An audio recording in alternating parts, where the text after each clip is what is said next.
School സമയമാറ്റത്തിന് തീരുമാനമെടുത്തത് വിശദമായ പഠനത്തിന് ശേഷമെന്ന് വ്യക്തമാക്കുന്ന വിവരങ്ങൾ 24-ന്. ഈ വർഷം ഫെബ്രുവരി മുതൽ ഏപ്രിൽ 10 വരെ 6 ജില്ലകളിലായിരുന്നു പഠനം നടന്നത്. വിദ്യാർത്ഥികൾക്കും അധ്യാപകർക്കും രക്ഷിതാക്കൾക്കും ഇടയിൽ അഭിപ്രായം തേടി. ഭൂരിഭാഗം രക്ഷിതാക്കളും സമയമാറ്റത്തെ അനുകൂലിച്ചു. വിദഗ്ധ സമിതി റിപ്പോർട്ടിന്റെ പകർപ്പ് 24 ലഭിച്ചു. 24 എക്സ്ക്ലൂസീവ്. ഈ വർഷം ഫെബ്രുവരി മുതൽ ഏപ്രിൽ 10 വരെയാണ് സർക്കാർ നിയോഗിച്ച വിദഗ്ധ സമിതി പഠനം നടത്തിയത്. ഭൂമിശാസ്ത്രവും സാംസ്കാരികവുമായ സാഹചര്യങ്ങൾ പരിഗണിച്ച് 6 ജില്ലകളിലായിരുന്നു പഠനം. വയനാട്, പാലക്കാട്, ആലപ്പുഴ, തിരുവനന്തപുരം, കാസർഗോഡ്, മലപ്പുറം ജില്ലകളിൽ അധ്യാപകർ, രക്ഷിതാക്കൾ, വിദ്യാർത്ഥികൾ, പൊതുജനങ്ങൾ എന്നിവരിൽ നിന്ന് അഭിപ്രായങ്ങൾ തേടി.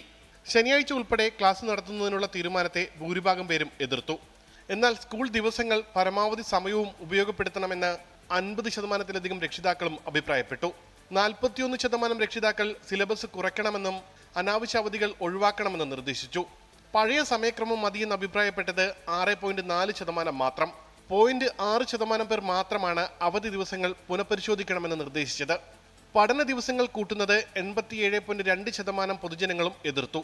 819 അധ്യാപകരിൽ നിന്നും 520 വിദ്യാർത്ഥികളിൽ നിന്നും 156 രക്ഷിതാക്കളിൽ നിന്നും സമിതി അഭിപ്രായം തേടി. 4490 പൊതുജനങ്ങളിൽ നിന്നാണ് നിർദ്ദേശങ്ങൾ സ്വീകരിച്ചത്. ക്ലാസ് സമയം വെള്ളിയാഴ്ച ഒഴികെയുള്ള ദിവസങ്ങളിൽ അരമണിക്കൂർ കൂട്ടണം.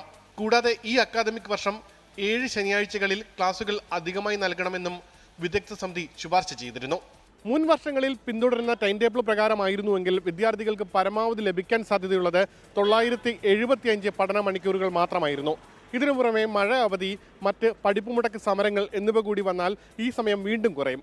എന്തായാലും പഠന മണിക്കൂറുകൾ 1100 ഉയർത്തുക എന്നുള്ളതായിരുന്നു സർക്കാർ വിദഗ്ധ സമിതിയെ നിയോഗിച്ചപ്പോൾ ഉണ്ടായിരുന്ന ലക്ഷ്യം. വിശദമായ പഠനം നടത്താതെയാണ് ക്ലാസ് സമയത്തിൽ മാറ്റം വരുത്തിയത് എന്നുള്ള ആരോപണങ്ങൾക്ക് കൂടിയാണ് ഈ റിപ്പോർട്ട് പുറത്തു വന്നതോടുകൂടി ഇല്ലാതാകുന്നത്. ഉമേഷ് ബാലകൃഷ്ണൻ, 24 തിരുവനന്തപുരം.